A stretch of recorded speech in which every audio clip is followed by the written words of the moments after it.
Guntur west MLA Galla Madhavi వరుసగా వివాదాల్లో చిక్కుకుంటున్నారు. గతంలో real estate కు సంబంధించిన వివాదాలు, రోడ్లపై భగవద్గీత పుస్తకాల అమ్మకాలకు సంబంధించిన అంశాల్లో ఆమె తీరుపై విమర్శలు వచ్చాయి. అయితే ఆమె మాత్రం అదేం లేదని చెబుతున్నారు.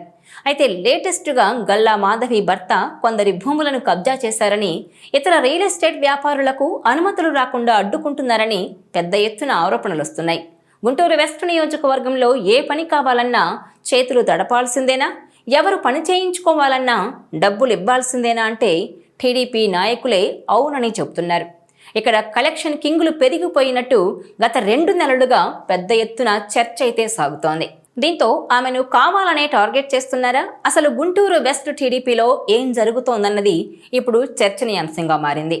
గత ఎన్నికల్లో గల్లా మాధవి గుంటూరు వెస్ట్ నుంచి తొలిసారి విజయం దక్కించుకున్నారు.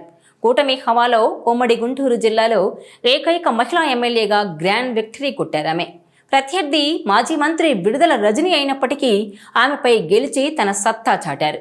తన మొదటి నెల జీతాన్ని నియోజకవర్గ ప్రజలకే కేటాయించి శభాష్ అనిపించుకున్నారు మాధవి. టీటీడీకి విరాళం దగ్గర నుంచి అన్నా క్యాంటీన్ల నిర్వహణకు విరాళం, దుప్పట్ల పంపిణీ ఇలాంటి సామాజిక సేవా కార్యక్రమాలు నిర్వహించారు. దీంతో గల్లా మాధవి మీద అప్పట్లో ప్రశంసలు వెల్లువెత్తాయి. ఇక భారీ వర్షాలు కురిసిన సమయంలో జోరు వానలోనే కాలనీల్లో పర్యటించిన ఆమె స్థానికుల కష్టాలను పరిశీలించారు. ఖాళీ స్థలాల్లో పెరిగిన పిచ్చి మొక్కలు తొలగించాలని అధికారులను ఆదేశించారు. అలాగే తాగునీరు, పారిశుద్ధ్య నిర్వహణ వంటి సమస్యలను గుర్తించిన గల్లా మాధవి వాటిని త్వరగా పరిష్కరించాలని అధికారులను ఆదేశించారు. సీఎం చంద్రబాబు సహకారంతో గుంటూరు వెస్ట్ నియోజకవర్గాన్ని అభివృద్ధి చేస్తామని హామీ ఇచ్చారు. ఉమ్మడి గుంటూరు జిల్లాలో ఏకైక మహిళా ఎమ్మెల్యే కావడంతో సీఎం చంద్రబాబు, లోకేష్ దగ్గర నుంచి మంచి పేరు తెచ్చుకున్నారు. ఆమె తొలి 4 నెలలు ఉదయాన్నే లేచి తన స్కూటీపై నియోజకవర్గంలో ఒంటరిగా తిరుగుతూ సమస్యలు పరిష్కరించేందుకు ప్రాధాన్యమిచ్చారు. దీంతో ఆమెకు మంచి పేరు వచ్చింది. కానీ ఆ తర్వాత తీరు మారిందని కూటమిలో గుసగుసలు వినిపిస్తున్నాయి. కూటమి ప్రభుత్వం ఏర్పడ్డాక అమరావతి రాజధాని పనులు స్పీడ్ అందుకున్నాయి. దీంతో అనేక సంస్థలు ఒక్క అమరావతిలోనే కాకుండా గుంటూరులోని పలు ప్రాంతాల్లో సంస్థలను ఏర్పాటు చేసుకునేందుకు ముందుకొస్తున్నాయి. కానీ గుంటూరు వెస్ట్లో పెట్టాలంటే మాత్రం భయపడుతున్న పరిస్థితి వచ్చిందని టాక్ నడుస్తోంది. ఈ విషయంపై మంత్రి నారా లోకేష్కు కూడా ఫిర్యాదులు అందాయని చెబుతున్నారు. వీటిని ఆయన వ్యక్తిగతంగా తీసుకుని ఎమ్మెల్యేను హెచ్చరించారని పార్టీ నాయకులు చెబుతున్నారు. ఇదిలా ఉంటే ఎమ్మెల్యే భర్త రాజకీయాలపై పుంఖానుపుంఖాలుగా కథనాలు వస్తున్నాయి. రియల్ ఎస్టేట్ వ్యాపారం చేసే గల్లా మాధవి భర్త కొందరి భూములను కబ్జా చేశారని, ఇతర రియల్ ఎస్టేట్ వ్యాపారులకు అనుమతులు రాకుండా అడ్డుకుంటున్నారని పెద్ద ఎత్తున విమర్శలు వస్తున్నాయి. ఇక ఇప్పుడు ఏ పని చేయాలన్నా చేతులు తడపకుండా పనులు కావడం లేదని అంటున్నారు. మొత్తంగా చూస్తే గుంటూరు వెస్ట్ వర్స్ట్గా మారుతోందని స్థానిక టీడీపీ నేతలే చెబుతున్నారు. ఇక నియోజకవర్గ అభివృద్ధిలో భాగంగా ఎమ్మెల్యే అయిన తొలి రోజుల్లో అనేక అంశాలపై దృష్టి పెట్టిన మాధవి రాను పలు విషయాల్లో మాత్రం వివాదాస్పదంగా మారారు. గతంలో ఇస్కాన్ సభ్యులపై గల్లా మాధవి ఆగ్రహం వ్యక్తం చేశారట.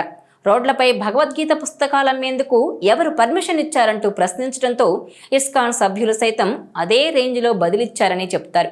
దీంతో ఆమె తీరుపై అప్పట్లోనే విమర్శలు వచ్చాయి.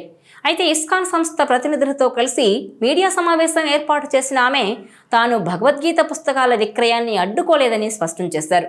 ట్రాఫిక్కు అంతరాయం కలగకుండా భగవద్గీత పుస్తకాలను అమ్ముకోవాలని, అవసరమైతే తానే స్టాల్స్ ఏర్పాటు చేయిస్తానని చెప్పినట్టు తెలిపారు. తనపై జరిగిన ప్రచారంలో వాస్తవం లేదని వెల్లడించారు. ఇదిలా ఉంటే ఇక గతంలోనూ రియల్ ఎస్టేట్కు సంబంధించిన అంశంలో ఆమెతో పాటు ఆమె భర్త కూడా వివరణ ఇచ్చుకోవాల్సిన పరిస్థితి ఏర్పడింది. ఓ క్లబ్కు సంబంధించిన వ్యవహారంలో కూడా ఆమె తీరుపై అధిష్టానం కొంత సీరియస్ అయినట్టు వార్తలొచ్చాయి. తాజాగా గుంటూరు వెస్ట్ నియోజకవర్గంలో ఏ పని కావాలన్నా చేతులు తడపాల్సిందేనని, ఎవరు పని చేయించుకోవాలన్నా డబ్బులు ఇవ్వాల్సిందేనని సొంత పార్టీ శ్రేణులే చెబుతున్నారు. ఇక్కడ కలెక్షన్ కింగులు పెరిగిపోయినట్టు గత 2 నెలలుగా పెద్ద ఎత్తున చర్చ అయితే సాగుతోంది. దీంతో ఆమెను కావాలనే టార్గెట్ చేస్తున్నారా, అసలు గుంటూరు వెస్ట్ టీడీపీలో ఇప్పుడు ఏం జరుగుతోందన్నది చర్చనీయాంశంగా మారింది. అయితే ఇలా వివాదాలకు కేరాఫ్ అడ్రస్గా మారుతుండడంతో గల్లా మాధవి అనవసరపు అంశాల జోలికి పోకుండా తన టార్గెట్ వైపుగా ముందుకెళ్తేనే ఆమెకు రాజకీయ భవిష్యత్ బాగుంటుందంటున్నారు రాజకీయ విశ్లేషకులు. ఈ వీడియో మీకు నచ్చినట్లయితే please share, like and subscribe R24 Telugu.